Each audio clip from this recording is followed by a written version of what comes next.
दोस्तों स्वागत है आप सभी का CMI फुलेरा की ऑनलाइन क्लासेस में। पिछली क्लास में हमने टॉपिक पढ़ा था बर्नौली के अवकल समीकरण, ठीक है, जिनका रेखिक में समानन किया जा सके। तो बर्नौली के अवकल समीकरण हुआ करते थे, राइट हैंड साइड में y⁴n हुआ करती थी, उससे भाग दे के हम उसको रेखिक बना लिया करते थे, ठीक है। तो एक्सरसाइज फर्स्ट ऐप पढ़ी थी हमने। अब आज की क्लास में हम पढ़ने वाले हैं एग्जैक्ट डिफरेंशियल इक्वेशन या यथातथ या यथार्थ अवकल समीकरण, ठीक है। बहुत ही इंपॉर्टेंट एक्सरसाइज है, हर बार यूनिवर्सिटी में एक क्वेश्चन यथार्थ अवकल समीकरण से बनता ही बनता है, ठीक है। तो समझ ले 4 नंबर के लिए 4 नंबर का एक क्वेश्चन आता है और कंफर्म आता ही है, ठीक है, कि लगभग चांस बनते हैं या यूँ कहें कि 70 से 80% चांस होते हैं कि इस एक्सरसाइज में से क्वेश्चन आएगा ही आएगा, ठीक है। तो पहले हम समझेंगे कि यथार्थ अवकल समीकरण या यथातथ अवकल समीकरण या अंग्रेजी में बोले तो एग्जैक्ट डिफरेंशियल इक्वेशन होती क्या है, ठीक है।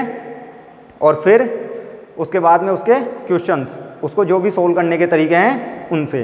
तो चलिए शुरू करते हैं। तो ध्यान दें, पहले मैं लिख रहा हूं डेफिनेशन,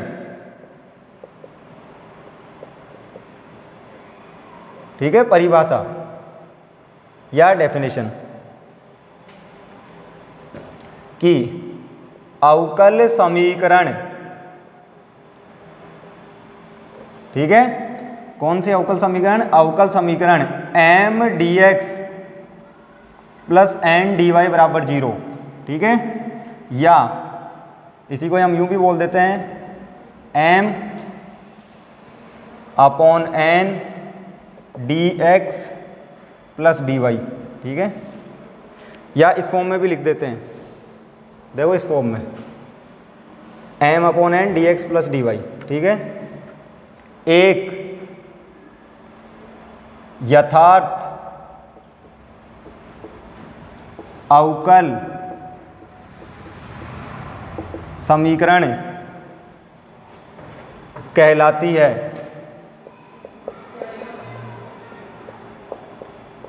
यदि इसे इसके पूर्वक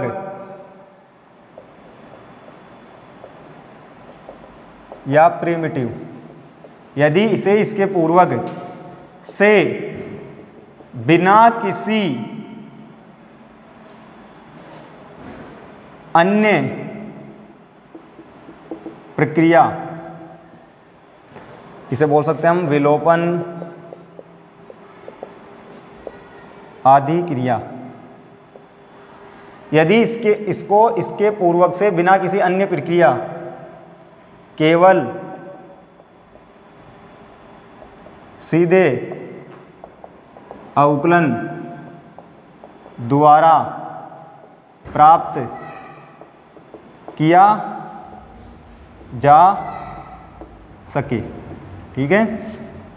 तो ये तो है डेफिनेशन कि अवकल समीकरण m/dx + n/dy बराबर 0 या m/n dx + dy एक यथार्थ अवकल समीकरण कहलाती है यदि इसको इसके पूर्वक से बिना किसी अन्य प्रक्रिया विलोपन आदि, ठीक है, केवल सीधे अवकलन द्वारा प्राप्त किए जा सके, ठीक है। तो ये तो डेफिनेशन है। तो अब डेफिनेशन का मतलब समझेंगे भाई। तो पहले लिखें डेफिनेशन, फिर इसका मतलब समझाता हूं मैं कि इसका मतलब क्या है।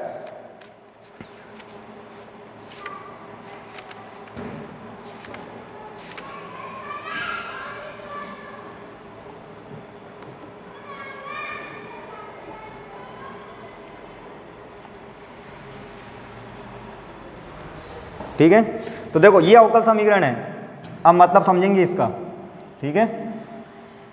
या इसकी एक डेफिनेशन और लिख सकते हो आप, या पहले एक डेफिनेशन और लिख लें यदि लिखना चाहो तो समझने में और आसानी हो, कि अवकल समीकरण, ठीक है, m/dx + n/dy, कि अवकल समीकरण m/dx + n/dy बराबर 0, ठीक है। ये यहाँ भी है भाई बराबर 0, ध्यान रहे। एक यथार्थ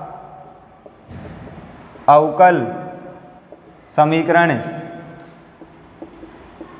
कहलाती है यदि एक फलन f(x, y) बराबर c का अस्तित्व इस प्रकार है कि अवकल समीकरण M D x plus N D Y बराबर 0 एक यथार्थ अवकल समीकरण कहलाती है यदि एक फलन एफ एक्स वाई बराबर सी का अस्तित्व इस प्रकार है कि डेरिवेटिव ऑफ एफ बराबर है M D x plus N D Y. ठीक है, यूँ भी बोल सकते हैं। ठीक है, तो ये तो डेफिनेशंस है अलग अलग कि चाहो तो इस फॉर्म में लिख लो, चाहो तो इस फॉर्म में लिख लो, या फिर ये डेफिनेशन भी लिख लो। अब इन सब का मतलब क्या है? ठीक है, या कोई भी अवकल समीकरण हो उसको यथार्थ कब बोलेंगे कि कब हम किसी डिफरेंशियल इक्वेशन को यथार्थ अवकल समीकरण या एग्जैक्ट डिफरेंशियल इक्वेशन बोल सकते हैं।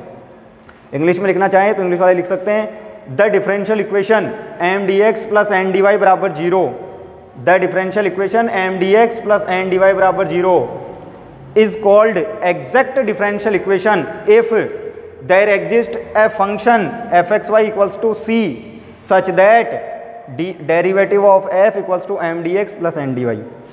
The differential equation mdx plus ndy equals to 0 is called exact differential equation if there exists a function fxy equals to c such that derivative of f equals to mdx plus ndy. ठीक है, कि जो f का total derivative है वो M D x plus N D Y हो। अब इसका मतलब समझिए, इन सबका मतलब क्या है कि हमें कोई भी अवकल समीकरण दे दी, ठीक है, उसको यथार्थ कब बोलेंगे या यथार्थ अवकल समीकरण का मतलब क्या होता है? तो यथार्थ अवकल समीकरण का मतलब होता है कि उस अवकल समीकरण के रिगार्डिंग हमेशा एक ऐसा फंक्शन एग्जिस्ट कर रहा हो जिसका कि यदि मैं डायरेक्ट अवकलन कर दूँ तो मेरे को वो अवकल समीकरण मिल जाए और कुछ नहीं करना पड़े। जैसे कि ये जो अवकल समीकरण है, कौन सी वाली, ये कि X D Y plus Y D X बराबर 0, ये जो अवकल समीकरण है ना भाई, ये एक यथार्थ अवकल समीकरण है। कैसे? क्योंकि देखो इस अवकल समीकरण को, ठीक है, मैं इस फंक्शन से X Y derivative of X Y, या ये जो फंक्शन है एक्स वाई बराबर कॉन्स्टेंट, इससे डायरेक्ट प्राप्त कर सकता हूँ इसको। कैसे? इसका अवकलन कर दो आप, तो डेरिवेटिव ऑफ एक्स वाई इधर डेरिवेटिव ऑफ सी, तो डेरिवेटिव ऑफ एक्स वाई कैसे लिखेंगे? पहले एक्स को छोड़ दिया वाई का डी वाई, फिर वाई को छोड़ दिया एक्स का डी एक्स, और इधर सी का 0। ठीक है, तो मिल गई। देखो इसका जैसे ही मैंने अवकलन किया सीधे के सीधे ये मिल गई, और कुछ भी नहीं करना पड़ा, ना किसी का विलोपन करना पड़ा, ना और कुछ जोड़ना घटाना पड़ा, केवल मैंने इसका अवकलन किया और ये अवकल समीकरण मिल गई। तो ये मतलब होता है यथार्थ अवकल समीकरण का, कि यथार्थ अवकल समीकरण का मतलब क्या है? कोई भी अवकल समीकरण यथार्थ कहलाएगी यदि कोई भी एक ऐसा फंक्शन एग्जिस्ट कर रहा है जिसका कि मैं अवकलन करूं सीधे और मेरे को वो अवकल समीकरण मिल जाए, और कुछ नहीं करना पड़े, विलोपन या कोई भी अन्य कि कुछ जोड़ें कुछ घटाएं, कुछ नहीं करना पड़े, केवल इसका अवकलन करूं और ये मिल जाए। ठीक है, तो एक अवकल समीकरण यथार्थ अवकल समीकरण कहलाएगी। कब कहलाएगी? यदि हमेशा एक ऐसा फंक्शन एग्जिस्ट करे, इस फंक्शन को बोल रहे हैं हम f, इसी को ही बोल रहे हैं हम f। ये देखो लिखा था यहाँ एफ एक्स कोमा वाई, तो एफ एक्स कोमा वाई का मतलब है एक्स और वाई का फंक्शन है एफ। ठीक है, तो कोई भी अवकल समीकरण यथार्थ कहलाएगी कब? यदि इसके रिगार्डिंग कोई एक ऐसा फंक्शन एग्जिस्ट कर रहा है जिसका कि आप अवकलन करो और ये सीधे की सीधे आपको मिल जाए, तब ध्यान रहे। ठीक है, और उदाहरण लेना चाहें तो देखो इसको, कि यह है जैसे X cos Y D Y plus sine Y D X बराबर 0, ये जो डिफरेंशियल इक्वेशन है, ठीक है, ये एक एग्जैक्ट डिफरेंशियल इक्वेशन है। कैसे?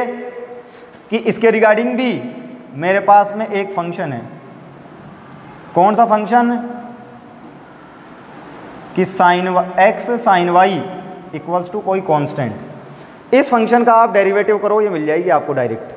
कैसे मिल जाएगी? देखो derivative of X sine Y बराबर डेरिवेटिव ऑफ कांस्टेंट, तो पहले x को छोड़ दिया, साइन y का हो जाएगा कोस y, फिर y का dy, प्लस अब की बार साइन y को छोड़ दिया, x का हो जाएगा dx और इधर कांस्टेंट का 0। ठीक है, तो इस तरीके से तो ये जो अवकल समीकरण दिख रही है भैया आपको, सेम यही है। देखो दोनों को मैच करो, सेम टू सेम। तो ये अवकल समीकरण यथार्थ है। क्यों है? क्योंकि इसके रिगार्डिंग एक फंक्शन एग्जिस्ट कर रहा है, ठीक है, जिसका कि मैं यदि डायरेक्ट अवकलन करूँ तो ये मिल जाएगी। ठीक है, तो इसको तो बोलते हैं यथार्थ अवकल समीकरण। ठीक है, अब ये फंक्शन जरूरी नहीं है हम हर बार निकाल पाएँ, हो सकता है मैं नहीं निकाल पाऊँ, ठीक है, आप निकाल लो या और कोई निकाल ले, लेकिन हमेशा कोई ना कोई फंक्शन एग्जिस्ट करना चाहिए। यदि किसी ने भी निकाल लिया या कोई भी फंक्शन एग्जिस्ट कर गया किसी अवकल समीकरण के रिगार्डिंग, और उस फंक्शन का यदि मैं डायरेक्ट अवकलन करूं और वो मिल जाए तो उसको यथार्थ बोल देंगे, ठीक है। ये जरूरी नहीं है कि मैं निकाल पाऊँ उस फलन को, आप निकाल सकते हो, कोई और निकाल सकता है, लेकिन एग्जिस्ट करना चाहिए कि कोई ना कोई निकाल लेना चाहिए। तो यदि ऐसा हो जाता है तब फिर उस अवकल समीकरण को क्या बोल देंगे, यथार्थ अवकल समीकरण, ठीक है। अब कैसे चेक करेंगे कि कोई भी अवकल समीकरण यथार्थ है या नहीं है, तो उसके लिए हमारे पास मेथड है, उसकी सहायता से हम चेक कर सकते हैं, ठीक है। बाकी ओवरऑल मतलब क्या है कि उस अवकल समीकरण की रिगार्डिंग कोई ना कोई एक फंक्शन एग्जिस्ट करे जिसका कि यदि मैं डायरेक्ट अवकलन करूं या उसको डायरेक्ट डिफरेंशिएट करूं तो वो डिफरेंशियल इक्वेशन मिल जाए, ठीक है। तो इसके अवकलन से ये मिली है तो इसको बोलते हैं इसका पूर्वक, कि ये इससे पहले वाला है, इसका अवकलन किया तो ये मिल गई मेरे को, ठीक है। तो इसको इसका पूर्वक बोलेंगे या फिर अनिश्चित समाकलन भी बोल देते हैं हम, ठीक है। तो पूर्वक का मतलब ये है कि इसके अवकलन से ये मिल रही है मेरे को, ठीक है। तो कोई भी अवकल समीकरण उसके रिगार्डिंग यदि एक ऐसा फंक्शन एग्जिस्ट कर रहा है कि उसका डायरेक्ट अवकलन करूं तो वो मिल जाए, तो इसका मतलब वो एक एग्जैक्ट डिफरेंशियल इक्वेशन है, ठीक है। अब इसको लिखने को हम M D x plus N D Y भी लिख सकते हैं, या फिर देखो M upon N D x plus D Y बराबर 0 भी लिख सकते हैं, या फिर D x plus N upon M D Y बराबर 0 भी लिख सकते हैं, ठीक है। सबका मीनिंग सेम ही है कि ये m यहाँ आ जाएगा एम डी एक्स या ये n यहाँ आ जाएगा एन डी वाई, ठीक है, वो एक ही बात है। बाकी मतलब क्या है कि उस अवकल समीकरण के रिगार्डिंग एक फंक्शन एग्जिस्ट करे जिसका कि मैं अवकलन करूँ तो वो मिल जाए, ठीक है। तो ये मतलब है यथार्थ अवकल समीकरण का। अब ध्यान दें चेक कैसे करते हैं कि कोई भी अवकल समीकरण यथार्थ है या नहीं है।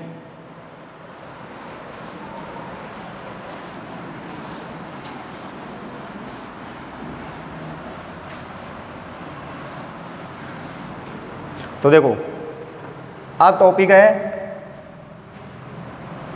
यथार्थ अवकल समीकरण के लिए आवश्यक तथा पर्याप्त प्रतिबंध, ठीक है, कि necessary and sufficient condition for a equation to be exact. तो necessary and sufficient condition for a differential equation to be exact, तो यथार्थ अवकल समीकरण के लिए आवश्यक तथा पर्याप्त प्रतिबंध। अवकल समीकरण M D x plus N D Y बराबर 0 यथार्थ अवकल समीकरण होगी यदि del M upon del Y बराबर del N upon del x. तो ये कंडीशन ध्यान रखनी है आपको कि कोई भी अवकल समीकरण यथार्थ कब होगी कि इस टाइप की कोई भी differential equation M D x plus N D Y बराबर 0 टाइप की कोई भी डिफरेंशियल इक्वेशन, कोई भी अवकल समीकरण यथार्थ कब होगी जब वो इस कंडीशन को सेटिस्फाई करे, ठीक है। क्या बोल रहा हूँ मैं कि M D X N D Y, M क्या है डी एक्स का कोफिशिएंट, एन क्या है डी वाई का कोफिशिएंट, ठीक है। तो M D x plus N D Y type की कोई भी differential equation exact differential equation होगी या फिर यथार्थ अवकल समीकरण होगी कब, जब m का y के सापेक्ष आंशिक अवकलन और n का x के सापेक्ष आंशिक अवकलन बराबर हो, ठीक है, या फिर इसका उल्टा भी, ठीक है। यहाँ लिख दिया ना पर्याप्त प्रतिबंध। तो पर्याप्त का मतलब क्या है, केवल इतना चेक कर लेंगे तो पर्याप्त होगा कि हाँ वो यथार्थ अवकल समीकरण हो गई, ठीक है। तो दोनों तरफ से कि यदि यथार्थ है तो ये कंडीशन संतुष्ट करेगी, तो उसको तो बोलते हैं आवश्यक, कि यथार्थ है तो आवश्यक रूप से ऐसा होगा ही होगा, ठीक है। और पर्याप्त का मतलब क्या है कि हाँ इतना भी यदि मैंने चेक कर लिया तो यही पर्याप्त है उसके यथार्थ होने के लिए, कि यदि ये कंडीशन उसने संतुष्ट कर दी तो पर्याप्त है कि हाँ वो यथार्थ हो जाएगी, कि हाँ बस अब हम संतुष्ट है कि हो जाएगी यथार्थ, या अब निश्चित तौर पे वो यथार्थ ही होगी यदि इस कंडीशन को संतुष्ट कर दिया तो, और कुछ चेक करने की ज़रूरत नहीं है, ठीक है। तो क्या चेक करना है, जब भी आपको कोई अवकल समीकरण दिख जाए ये कंडीशन चेक करनी है कि पहले तो उसको इस फॉर्म में लिख लें आप, जैसे आपने इस फॉर्म में लिख लिया उसके बाद m और n निकाल लें तुलना करके, m और n निकाल लिया तो फिर ये कंडीशन चेक कर लें। यदि ये कंडीशन लग जाती है तो इसका मतलब वो अवकल समीकरण क्या है, यथार्थ अवकल समीकरण है। ठीक है, तो कोई भी डिफरेंशियल इक्वेशन एग्जैक्ट होगी यदि इस कंडीशन को सेटिस्फाई कर दे। तो इंग्लिश में लिखें कि the differential equation will be an exact differential equation if del m upon del y equals to del n upon del x। जैसे चेक करना चाहें तो अभी अभी मैंने आपके सामने लिखी थी x dy plus Y D X बराबर 0, इस टाइप की एक डिफरेंशियल इक्वेशन लिखी थी।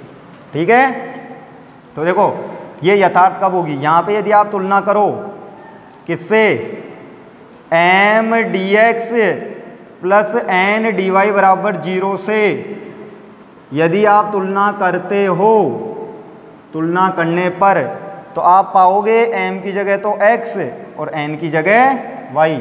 m मतलब dx का कोफिशिएंट x, n मतलब dy का कोफिशिएंट, नहीं उल्टा लिख दिया, m मतलब y और n मतलब x।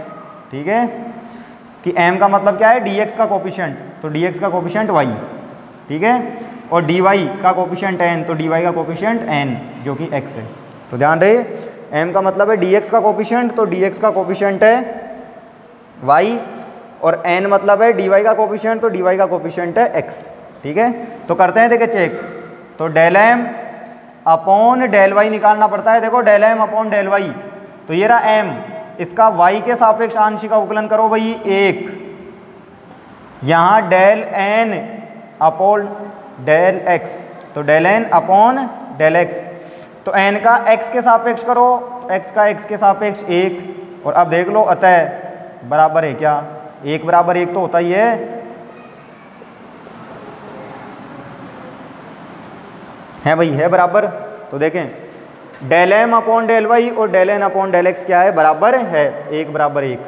ठीक है, इसकी वैल्यू भी 1 बराबर में 1, तो 1 बराबर 1 संतुष्ट है, तो इसका मतलब ये यथार्थ अवकल समीकरण है। ठीक है, अभी मैंने बताया भी था कि इसके रिगार्डिंग एक फंक्शन एग्जिस्ट कर रहा था।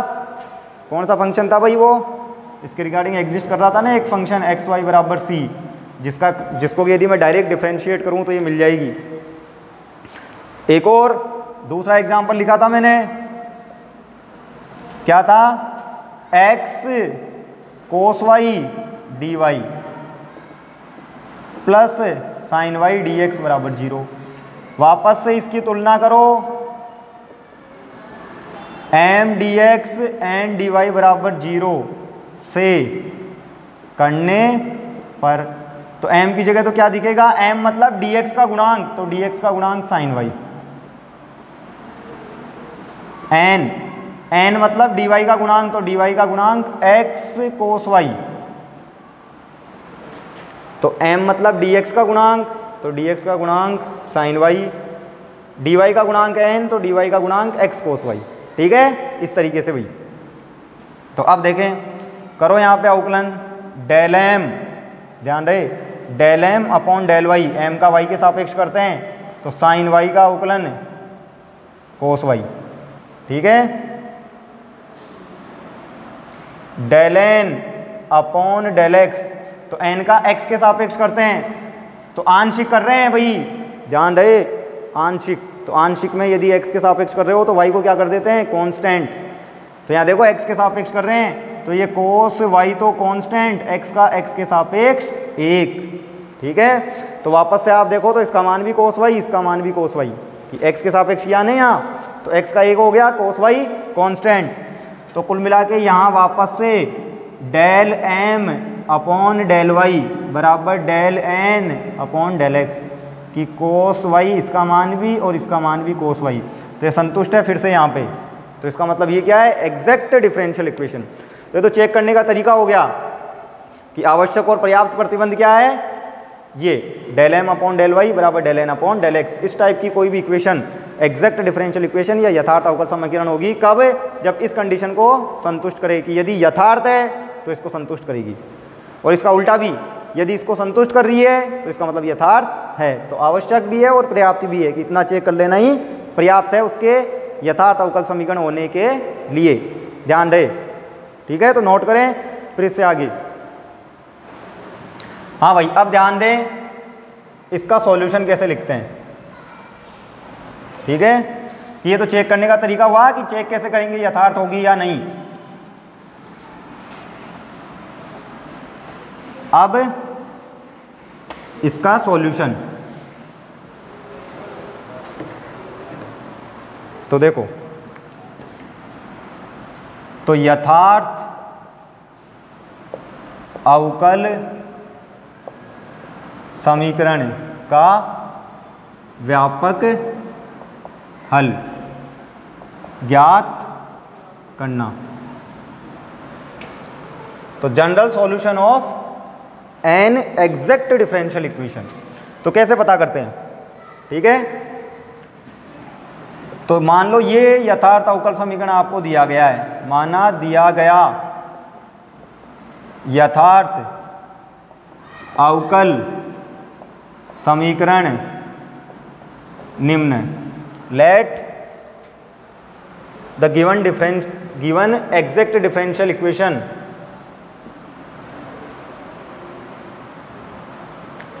let the given exact differential equation is m dx plus n dy बराबर 0। कि ये दिया हुआ है हमको कि ये अवकल समीकरण दिया हुआ है आपको m dx plus n dy बराबर 0, ये यथार्थ अवकल समीकरण दिया हुआ है। तो इसका हल कैसे लिखेंगे। तो अब आ जाओ, 4 स्टेप का प्रोसीजर है भाई, बड़ी सिंपल 4 स्टेप्स है। तो सबसे पहले स्टेप फर्स्ट, तो पहली स्टेप में क्या करेंगे, सर्वप्रथम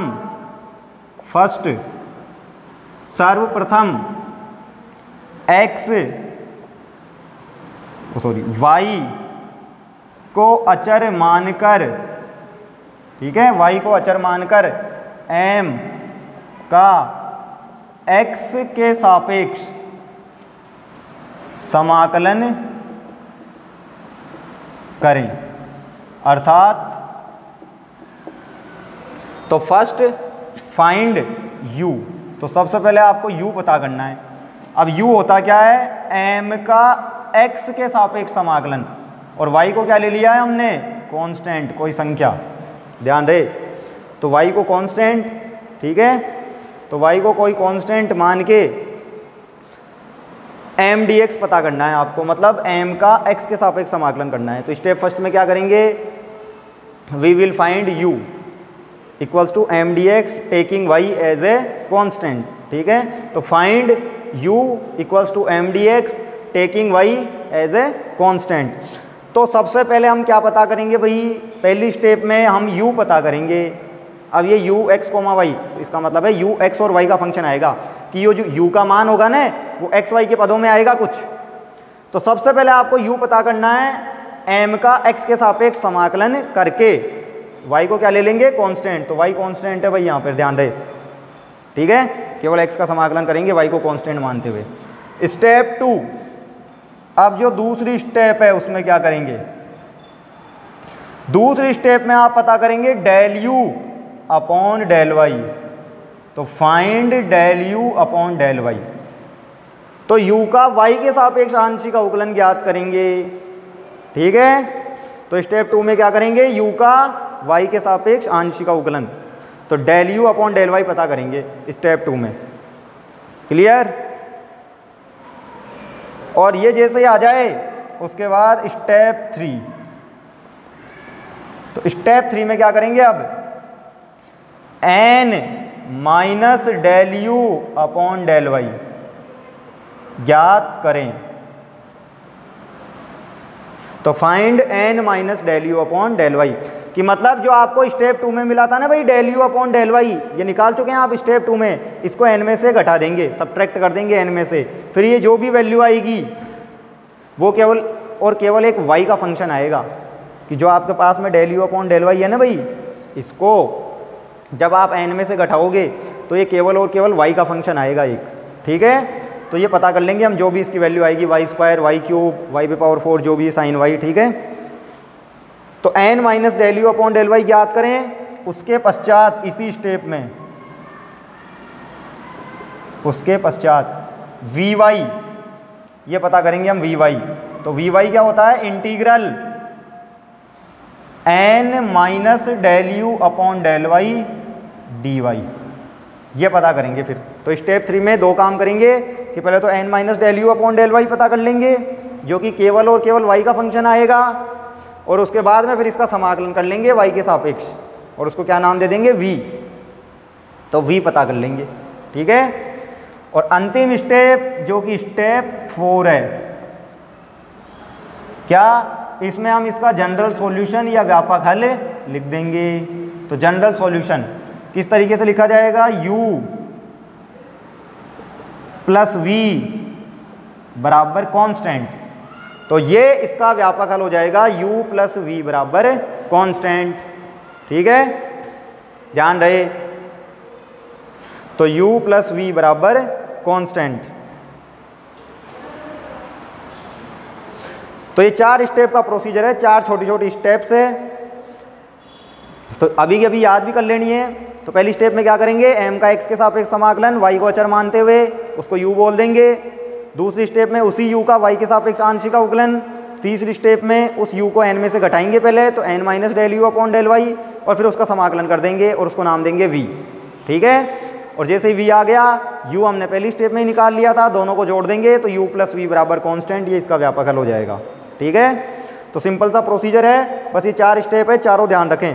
और यदि मैं एक ही स्टेप में लिखना चाहूँ तो देखो फाइनली मिला क्या है मेरे को स्टेप 4 में, लास्ट में देखो u प्लस वी बराबर कॉन्स्टेंट। तो यदि मैं वैल्यू रख दूँ u की, तो u की वैल्यू ये थी m dx, y कॉन्स्टेंट था तो y बराबर अचर, ठीक है, प्लस v, तो v ये था n minus del U upon del Y D Y, बराबर में क्या चल रहा है c, तो u रख दिया, मतलब m का समाकलन y को कांस्टेंट लेते हुए v रख दिया n minus del U upon del Y D Y, और बराबर में क्या है कांस्टेंट। तो ये इसका जनरल सॉल्यूशन हो गया, एक तरीके से जनरल सॉल्यूशन या व्यापक हल पता करने का फॉर्मूला हो गया इस तरीके से, ठीक है। तो डायरेक्ट यही मान रख के भी निकाल सकते हैं, लेकिन कई बार कैलकुलेशन में मिस्टेक कर देते हैं बच्चे, तो इसलिए आप क्या करेंगे, ये 4 स्टेप फॉलो करें, ठीक है, और इन 4 स्टेप में ही फिर लास्ट में जोड़ के निकालें, ठीक है, ताकि हर बार आंसर सही आए। वरना ओवरऑल हमको ये काम करना है कि m dx y को कांस्टेंट लेते हुए, फिर n minus del U upon del Y, ठीक है। अब u क्या होता है, वही m dx ही होता है u, ठीक है, dy बराबर कांस्टेंट, इस तरीके से।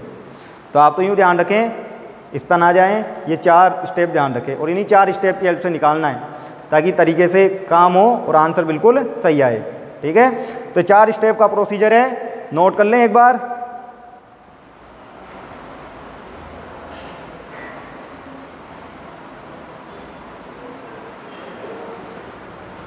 फिर हम क्वेश्चन डिस्कस करेंगे।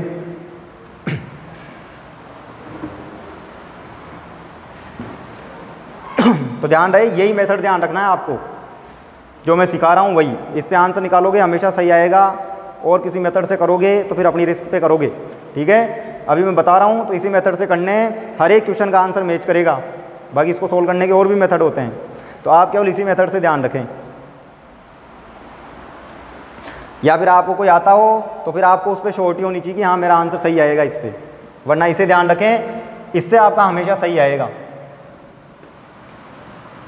तो अब ध्यान दें, अब क्वेश्चन लेते हैं। तो एक्सरसाइज फर्स्ट जी कर रहे हैं, ठीक है,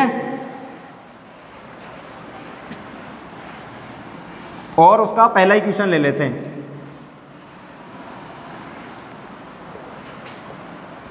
तो सबसे पहले मैं ले लेता हूं पहला ही क्वेश्चन, ठीक है।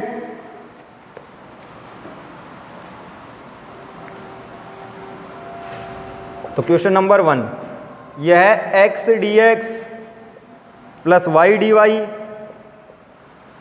Plus x dy minus y dx upon x square plus Y square बराबर 0।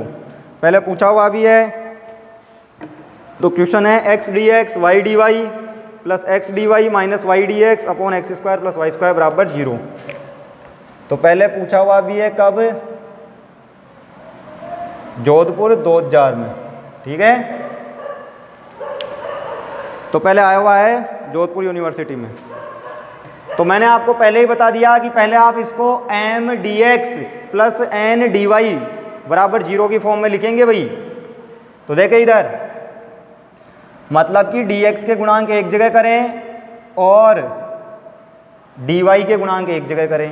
तो डी एक्स का गुणांक है यहाँ पे x, और यहाँ देखो डी एक्स का गुणांक क्या है, माइनस वाई बटा x square plus Y square. तो माइनस वाई बटा x square plus Y square, तो ये कोफिशिएंट है डी एक्स का प्लस, ठीक है। थोड़ा सा नीचे लिख लेते हैं। तो x डी एक्स का coefficient x minus y upon x square plus Y square, ठीक है। ये कोफिशिएंट है डी एक्स का प्लस। अब डी वाई का कोफिशिएंट देखें तो डी वाई का कोफिशिएंट है y, और यहाँ डी वाई का कोफिशिएंट है प्लस में x अपॉन में x square plus Y square, ठीक है। ये डी वाई का कोफिशिएंट है भाई। तो क्या बोल रहा हूँ मैं, सबसे पहले आप dx के गुणांक अलग करोगे, dy के गुणांक अलग करोगे भाई। तो dx का गुणांक है x minus y upon x square plus Y square, dy का गुणांक है y और साथ में x प्लस में x upon x square plus Y square. तो ये आ गया dx का गुणांक अलग, dy का गुणांक अलग। और अब इसकी तुलना कर लो आप, इसकी तुलना m D x plus N D Y बराबर 0 से करने पर, तो करो भाई इससे तुलना। तो आप देखेंगे m की वैल्यू क्या आ रही है, तो m की वैल्यू आ रही है x माइनस वाई बटा x square plus Y square. n की वैल्यू क्या आ रही है, y प्लस एक्स अपॉन में x square plus Y square, ठीक है। तो m की वैल्यू आई है x minus y upon x square plus Y square, n की वैल्यू आई है y plus x upon x square plus Y square. तो m मतलब dx का गुणांक, n मतलब dy का गुणांक, ठीक है, इस तरीके से। और अब आप ध्यान देंगे, अब हम आवश्यक और पर्याप्त प्रतिबंध जो था del M upon del y, del N upon del x, वो पता करेंगे। तो अब मैं ज्ञात कर रहा हूँ del M upon del Y, ठीक है, del M upon del y. तो ये है m, इस m का करूँगा मैं किसके सापेक्ष, y के सापेक्ष, और आंशिक अवकलन। अब आपको पता होना चाहिए जब भी आंशिक अवकलन करते हैं तो जैसे y के सापेक्ष कर रहे हैं तो x को क्या ले लिया करते हैं भाई, कांस्टेंट। क्या ले लेते हैं, कांस्टेंट, ध्यान रहे। तो जब आप y के सापेक्ष आंशिक अवकलन कर रहे हो तो x कांस्टेंट हो जाएगा। तो देखो x हो गया कांस्टेंट, तो x का अवकलन है 0, ठीक है, माइनस।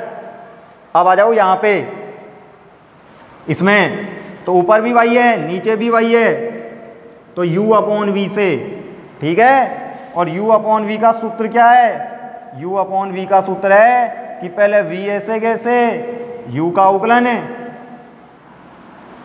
फिर माइनस u ऐसे कैसे, v का अवकलन है अपॉन v का वर्ग। तो ये सूत्र है भाई u अपॉन v। तो यहाँ भी u अपॉन v कि पहले u ऐसे के ऐसे, v का अवकलन, v मतलब y का अवकलन है, y के सापेक्ष 1, ठीक है। फिर माइनस आपकी बार v का अवकलन करेंगे u को छोड़ के, तो आपकी बार u ऐसे कैसे, v मतलब x square plus Y square. तो एक्स स्क्वायर का 0, क्यों, क्योंकि y के सापेक्ष कर रहा हूँ, वो भी आंशिक। तो x कांस्टेंट है, x एक तरीके से कोई संख्या है तो उसका 0, और वाई स्क्वायर का 2y अपॉन में v का वर्ग, तो x square plus Y square का होल स्क्वायर। तो यह आ गया minus x square plus Y square minus y into 2y, तो minus 2y square upon x square plus Y square का स्क्वायर बराबर। आप देखो ये माइनस आगे है ही भाई, तो यह है x square plus Y square, या यूँ समझे कि यहाँ देखो वाई स्क्वायर में से 2y स्क्वायर गया तो बचेगा क्या, माइनस का वाई स्क्वायर, लेकिन वो माइनस वाई स्क्वायर इस माइनस की वजह से हो जाएगा प्लस वाई स्क्वायर। क्या बोल रहा हूँ मैं, ढंग से समझें कि Y square minus 2y square, तो ये बचेगा माइनस का वाई स्क्वायर, लेकिन इस माइनस की वजह से वो प्लस का y square, minus x square, minus का एक्स स्क्वायर अपॉन में x square plus Y square का होल स्क्वायर। तो ये वैल्यू मिली है मेरे को del M upon del y की, ठीक है। ये माइनस इन दोनों के आगे है भाई, ध्यान रहे, केवल इसके आगे नहीं है, ठीक है। इस पूरे एक्सप्रेशन के आगे है ये माइनस। अब आ जाओ इधर, और इधर निकाल लेते हैं हम del N upon del x, ठीक है। तो del N upon del x. तो अब ध्यान दें del N upon del x क्या है। हाँ भाई ये रहा del N upon del x क्या है। अब x के सापेक्ष कर रहे हैं, ध्यान रहे x के सापेक्ष वो भी आंशिक, तो y का 0 प्लस यहाँ ऊपर भी x नीचे भी x, तो वापस से u अपॉन v।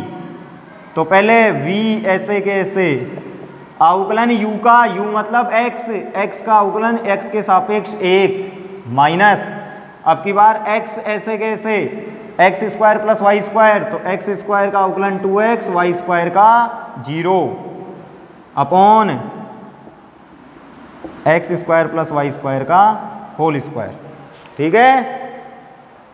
तो क्या किया है, पहले x square plus Y square ऐसे कैसे, एक्स का एक्स के सापेक्ष 1, फिर एक्स ऐसे कैसे, x square plus Y square का करेंगे तो एक्स स्क्वायर का 2x, वाई स्क्वायर का 0 upon x square plus Y square का होल स्क्वायर। अब देखें ये हो गया X square plus Y square minus 2x square upon में x square plus Y square का होल स्क्वायर। तो वाई स्क्वायर में एक्स स्क्वायर में से 2x स्क्वायर गया तो माइनस का एक्स स्क्वायर बच जाएगा। तो दिख गया भाई del N upon del X और del M upon del Y है सेम, ठीक है। तो यहाँ लिख देता हूं मैं, अतः स्पष्ट है कि डेल एम अपॉन, अतः स्पष्ट है कि del M upon del Y बराबर del N upon del X बराबर है दोनों। तो अतः दिया गया अवकल समीकरण यथार्थ अवकल समीकरण है। तो दिया गया अवकल समीकरण यथार्थ अवकल समीकरण है, ठीक है। ये सिद्ध हुआ है अभी। तो अब इसका हल निकालेंगे। तो अभी तो केवल हमने चेक किया था यथार्थ है या नहीं है। तो जब हमने चेक किया तो हमने पाया कि यथार्थ अवकल समीकरण है। अब इसको सोल्व कर लेते हैं, या अब इसका व्यापक हल लिख देते हैं, ठीक है। तो अब देखो, तो नोट करें एक बार, फिर इससे आगे करते हैं, इसका हल लिखते हैं।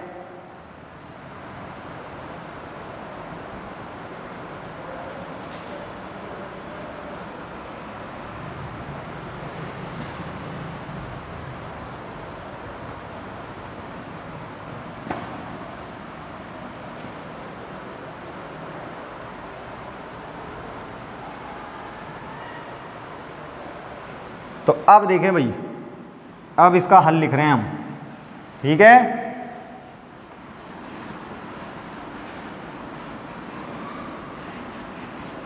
तो कैसे लिखेंगे हल? सबसे पहले स्टेप फर्स्ट क्या बताया था आपको? स्टेप फर्स्ट आप u पता करेंगे। u होता क्या है? m dx। तो m कहाँ पे है भाई? ये रहा m। इसका क्या करना है? x के सापेक्ष समाकलन, y को अचर मानते हुए। तो ये रहा m, इसका dx के मतलब x के सापेक्ष क्या करना है? समाकलन, और y को क्या लेंगे? अचर, ठीक है। तो करें मेरे साथ के साथ। हाँ भाई, कैसे करेंगे? तो देखो y तो कांस्टेंट है, y की टेंशन नहीं है, y तो कोई संख्या है एक तरीके से।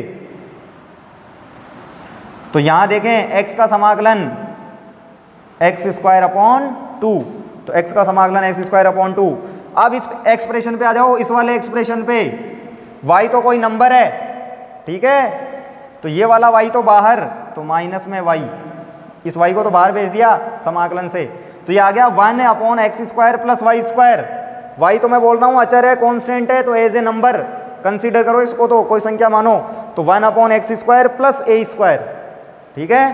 तो एक इस टाइप का हो गया 1/x² प्लस a², इस टाइप का हो गया। और इसका समाकलन क्या होता है 1/a tan इनवर्स x/a, ठीक है। तो ये y कांस्टेंट है, तो बाहर समाकलन से 1/x² प्लस a², तो इसका हो जाएगा 1/a tan इनवर्स x/a, इस तरीके से। तो एक ही जगह y है बस। तो अब y से y कैंसिल, ध्यान दें, एक y से ये y कैंसिल, तो कुल मिला के ये क्या आ गया भाई u का मान, तो u का मान आया है x²/2 minus tan inverse x/y, तो ये आ गया u, ठीक है। अब जैसे u आ जाए तो स्टेप 2 में क्या करेंगे, del u upon del y, कि जो u आया है उसको आप आंशिक अवकलित करें y के सापेक्ष, ठीक है। तो जो भी u आया है, ठीक है, तो देख लेते हैं क्या आया है और उसको आंशिक अवकलित कर देते हैं। तो del u upon del y निकाल रहे हैं अब, ठीक है। स्टेप 2 चल रही है, लिख लो वहाँ स्टेप 2, ठीक है, ताकि ध्यान रहे हमें। स्टेप 2 कि अब क्या कैलकुलेट कर रहे हैं हम, अब कैलकुलेट कर रहे हैं del u upon del y। तो del u upon del y, ये रहा u, y के सापेक्ष, ध्यान रहे y के सापेक्ष, और वो भी आंशिक। तो आंशिक का मतलब केवल y का होगा, x अकेला दिख जाए तो 0, तो यहाँ x अकेला ही है तो 0, माइनस। तो y के सापेक्ष जब अवकलन करते हैं आंशिक, तो x को कांस्टेंट ले लेते हैं, तो x अकेला, तो कांस्टेंट अकेला 0, tan इनवर्स, तो tan इनवर्स का होता है 1/1 प्लस x²। क्या बोल रहा हूँ मैं, tan इनवर्स का अवकलन 1/1 प्लस x², तो 1/1 प्लस, अब यहाँ x की जगह x/y है तो उसका स्क्वायर, ठीक है। तो tan इनवर्स का हो गया। अब उसके एंगल का होगा, उसके कोण का, x/y का, तो x/y का, लेकिन y के सापेक्ष है भाई, x/y का y के सापेक्ष। तो x तो ऐसे कैसे, ये जो बटा में 1/y है, इस 1/y का माइनस 1/y², ठीक है, ध्यान रहे। x/y का कैसे होगा, x ऐसे कैसे, 1/y का माइनस 1/y²। तो ध्यान दो, माइनस माइनस प्लस, तो x ऊपर आ गया, ये y² नीचे आ गया। और अब इसकी बात कर लेते हैं, तो y² LCM, तो ये y² प्लस x², तो y² प्लस x², ठीक है। क्या किया है मैंने, माइनस माइनस प्लस किया है, x/y², x/y², ये y² लघुत्तम, तो y² प्लस x², ठीक है भाई। तो y² से y² कैंसिल, तो ये आ चुका है x/x² प्लस y², ये आ गया del u upon del y। तो आ गया del u upon del y। अब आ जाओ स्टेप 3 में। तो क्या है स्टेप 3, कि सबसे पहले तो आप पता करेंगे n minus del u upon del y। तो n में से del u upon del y को सब्ट्रैक्ट करें, तो n तो ये रहा, y plus x upon x² plus y², यह है n, y plus x upon x² plus y²। और इसमें से आप सब्ट्रैक्ट कर दें del u upon del y को, तो x upon x² plus y² को सब्ट्रैक्ट कर दें। तो करो सब्ट्रैक्ट, ये कट चुका है भाई, और ये आया केवल y। और मैंने पहले बोला था ये केवल और केवल y का फंक्शन आएगा। तो आ गया n minus del u upon del y, किसके बराबर आया, y के। और अब यहीं पे हम क्या कर लेते हैं, v निकाल लिया करते हैं, vy। तो v क्या होता है, v होता है n minus del u upon del y, जो आया है उसका y के सापेक्ष समाकलन। तो n minus del u upon del y क्या आया है, y, तो उसका y के सापेक्ष समाकलन। तो y का y के सापेक्ष समाकलन हो जाएगा y²/2, ठीक है। तो स्टेप 3 भी क्लियर, ठीक है। तो बिल्कुल तसल्ली से काम करना है, ऐसे नहीं कि 4 स्टेप दिख गई तो डर जाए। तो स्टेप 4 दिखने में दिख रही है, काम आसान है, ठीक है, छोटे छोटे स्टेप्स है। प्रैक्टिस होने के बाद तो बहुत जल्दी आंसर आ जाता है, तो पहले प्रैक्टिस ही करनी है, ठीक है, पहले तसल्ली से काम करेंगे ताकि क्वेश्चन सही हो, फिर प्रैक्टिस कर लेंगे। अब स्टेप 4 में तो व्यापक हल लिख दिया करते हैं हम। कैसे लिखते हैं व्यापक हल कि u प्लस वी बराबर कांस्टेंट। तो लिखो u का मान क्या आया है, x square by 2 minus tan inverse X upon Y. तो x square by 2 minus tan inverse X upon Y, तो ये तो u प्लस में v का मान क्या आया है, वाई स्क्वायर अपॉन 2 बराबर कांस्टेंट। तो u प्लस वी बराबर कांस्टेंट, ठीक है। तो आ गया व्यापक हल। चाहो तो यहीं छोड़ सकते हो और चाहो तो एडजस्ट भी कर सकते हो। यहाँ तक सही है, मिल जाएंगे पूरे मार्क्स। तो दो को एलसीएम ले सकते हैं, तो 2 को एलसीएम लेके उधर भेज दो सी के पास में। तो 2 जब लघुत्तम लोगे तो इस टेन इनवर्स से तो गुणा होगा, तो tan inverse X upon Y plus Y square बराबर 2c। और अब इस 2c को आप X square plus Y square को एक जगह लिख लो, minus 2 tan inverse X upon Y को पीछे लिख लो और 2c को बोल दो c1। तो ये इसका व्यापक हल हो जाएगा ये, ठीक है। तो इस तरीके से व्यापक हल, तो ये क्वेश्चन नंबर 1 का व्यापक हल है भाई, ठीक है। तो 4 स्टेप है, बिल्कुल सिंपल। इसी तरीके से प्रोसीड करना है आपको, बिल्कुल तसल्ली से। क्वेश्चन सही होगा हमेशा, मैच करें, बुक में मैच करेगा आंसर, ठीक है। तो ये क्वेश्चन नंबर 1। अब आ जाओ क्वेश्चन नंबर 2 पर। इसे नोट कर लो पहले, फिर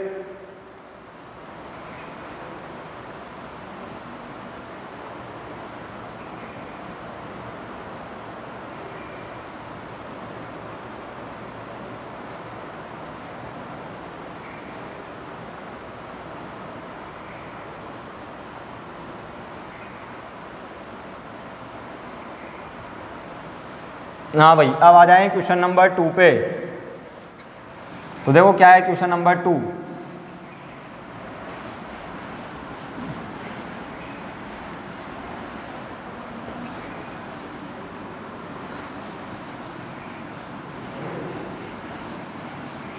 तो अब डिस्कस कर रहे हैं क्वेश्चन नंबर 2। तो यह है क्वेश्चन नंबर 2 कि Y square E to the power x Y square plus 4x cube.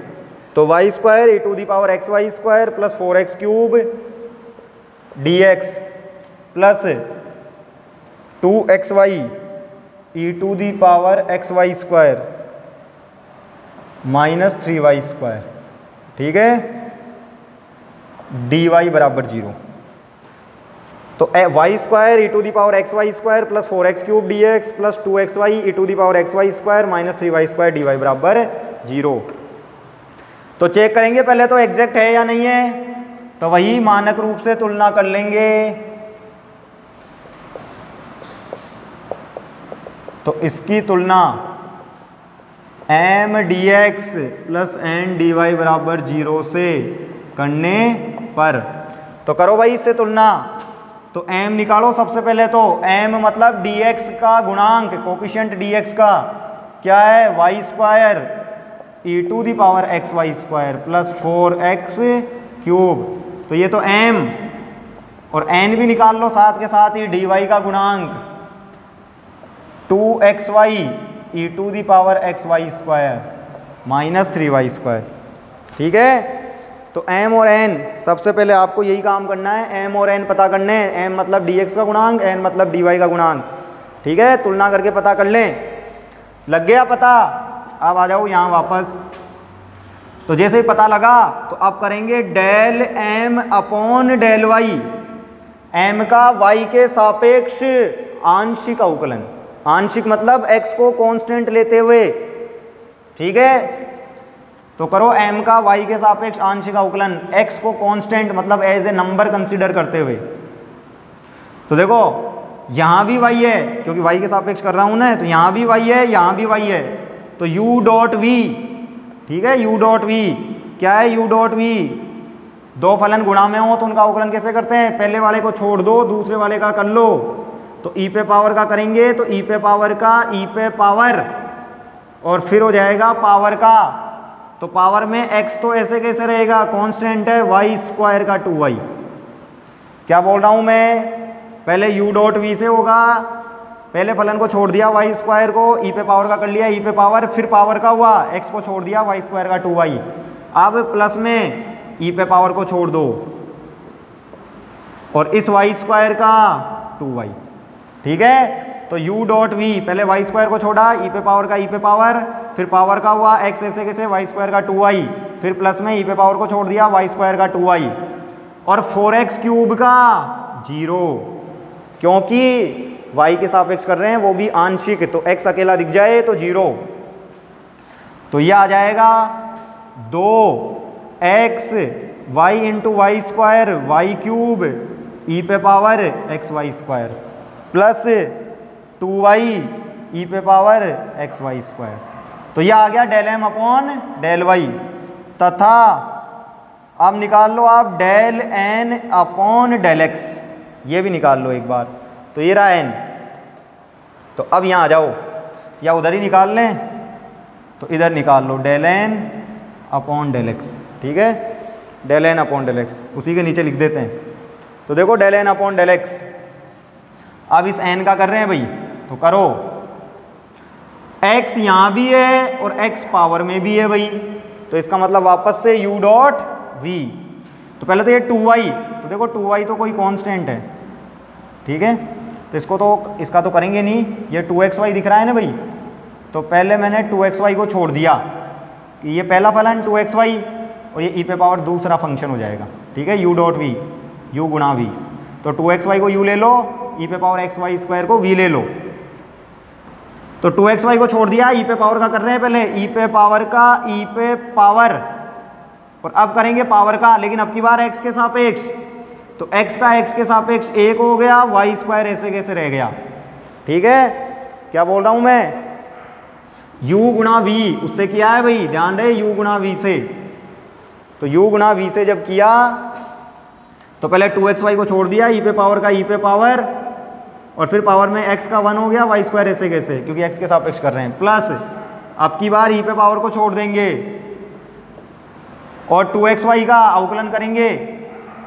तो जब 2xy का अवकलन करेंगे x के सापेक्ष, तो x का 1 हो गया, 2y बच जाएगा, तो x का 1 हो गया, 2y बच गया। तो जब 2xy का किया तो x का 1 हो गया, 2y बच गया, और 3y स्क्वायर का 0, क्यों, क्योंकि x के सापेक्ष कर रहे हैं, तो y कोई संख्या है, y कांस्टेंट है, तो x के सापेक्ष करोगे तो y का 0।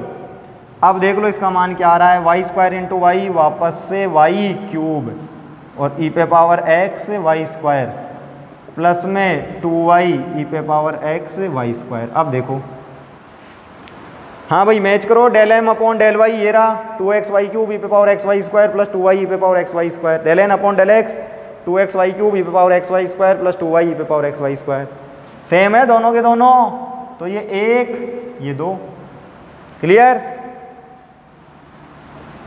तो समीकरण 1 व समीकरण 2 से स्पष्ट है, del M upon del Y बराबर del N upon del x.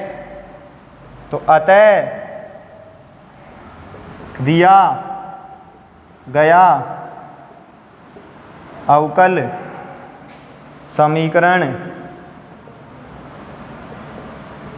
यथार्थ अवकल समीकरण है।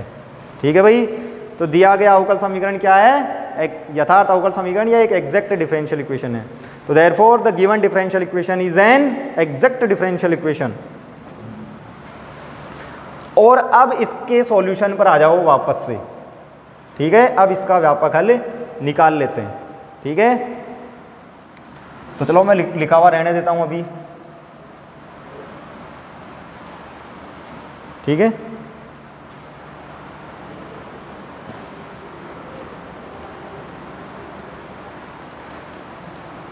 तो इसको नोट कर लें, और अब मैं व्यापक हल स्टार्ट कर रहा हूं इसका।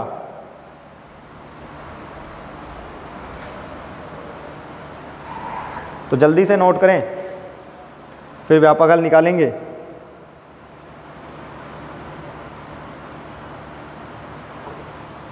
अब देखें व्यापक हल।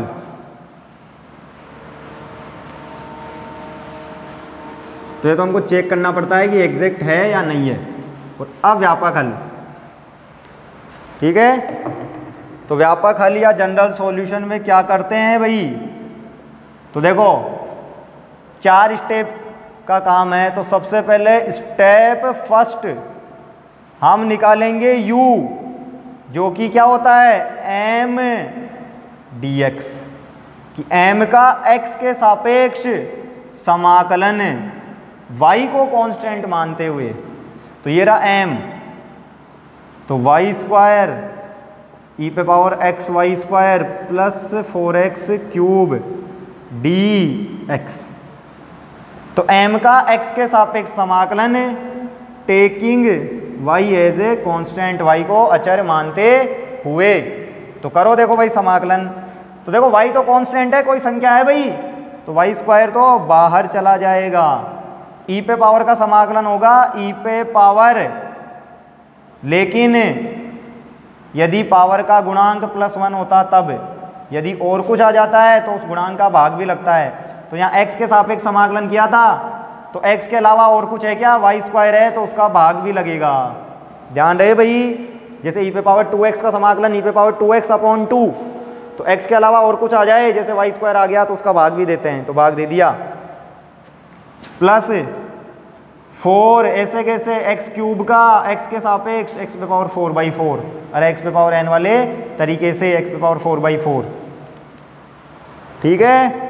तो देखें 4 से 4 कैंसिल, y स्क्वायर से y स्क्वायर कैंसिल, तो m का मान आ चुका है, वो सॉरी u का, तो u का मान आ चुका है e पे power xy square plus x पे पावर 4।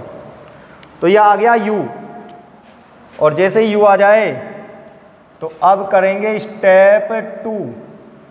क्या है step 2, find del u upon del y। तो del u upon del y ज्ञात करें, तो ये रहा u। तो del u upon del y का मतलब क्या है, y के सापेक्ष आंशिक अवकलन करें। तो इसका अवकलन करो y के सापेक्ष आंशिक, तो आंशिक करना है तो e पे पावर का, ध्यान दें e पे पावर का, e पे पावर और फिर पावर का, तो पावर में x ऐसे कैसे, y स्क्वायर का 2y, तो m का y के सापेक्ष आंशिक, e पे पावर का e पे पावर, फिर पावर का, तो x ऐसे कैसे, y स्क्वायर का 2y, और x पे पावर 4 का 0, क्यों, क्योंकि y के सापेक्ष कर रहा हूँ, वो भी आंशिक। तो कुल मिला के del u upon del y आ चुका है 2xy e पे पावर xy स्क्वायर। क्लियर। तो ये del u upon del y का मान। अब आ जाओ स्टेप 3। तो स्टेप 3 में सबसे पहले तो क्या पता करते हैं भाई, n minus del u upon del y। तो n minus del u upon del y, देखो क्या है, n का मान रखो, तो n का मान ये है 2xy e पे power xy square minus 3y square, यह है n, माइनस, तो minus del u upon del y, ये रहा del u upon del y 2xy e पे पावर xy स्क्वायर, ठीक है, यह है। तो देखो कौन बचा, हाँ भाई कौन कटा और कौन बचा, ये तो कट गया, तो बचा कौन है, तो आप देखें तो बचा है n minus del u upon del y बचा है, और ये आया है माइनस 3y स्क्वायर, और ये मैं पहले बता चुका हूँ केवल y का फंक्शन आता है।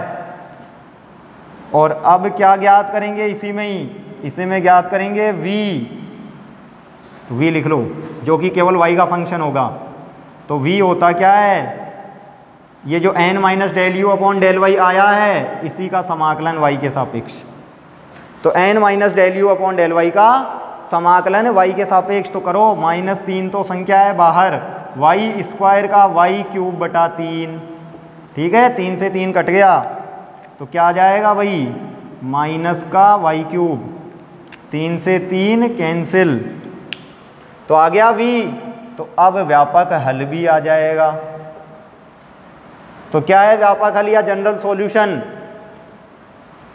कैसे लिखते हैं, u प्लस v बराबर कांस्टेंट, तो u का मान तो पहले ही आ चुका है, e पे power x y square plus x पे पावर 4, ये u था भाई पहली स्टेप में ही।